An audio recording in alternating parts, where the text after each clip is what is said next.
இன்னைக்கு நம்ம ரொம்ப சிம்பிளாகவும் வேற லெவல் டேஸ்டியாகவும் மஷ்ரூம் கிரேவி தான் செய்ய போகிறோம். சப்பாத்தி, பரோட்டா, தோசைக்கு தரமான சைட் டிஷ்ஷு. வாங்க எப்படி செய்யுதுன்னு பார்த்துடலாம்.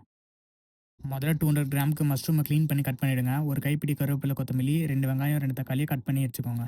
இப்போ கேஸ் ஆன் பண்ணி பேன் வச்சு ஆயில் ஊற்றிக்கோங்க. ஆயில் சூடானதும் 1 ஸ்பூன் கடுகு, 1 ஸ்பூன் சீரகம், 2 பிரியாணி இலை, கூடவே அரிஞ்சு வச்ச வெங்காயத்தை போட்டு நல்லா வதக்கிக்கலாம்.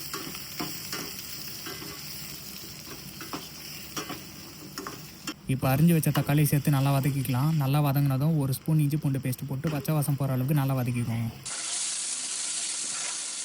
இப்போ ஒரு கைப்பிடி கருவேப்பிலை சேர்த்து நல்லா வதக்கிக்கலாம்.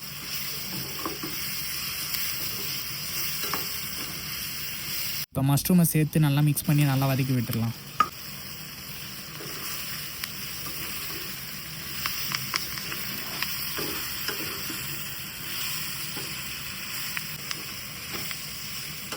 இப்போ தேவையான அளவுக்கு உப்பு சேர்த்து நல்லா மிக்ஸ் பண்ணி விட்டுக்கலாம்.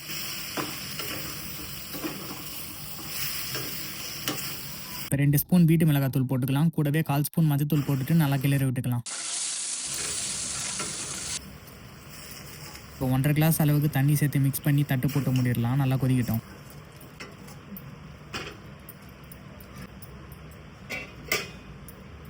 இப்போ ஓப்பன் பண்ணிடலாம். நல்லா கிளறி விட்டுக்கோங்க.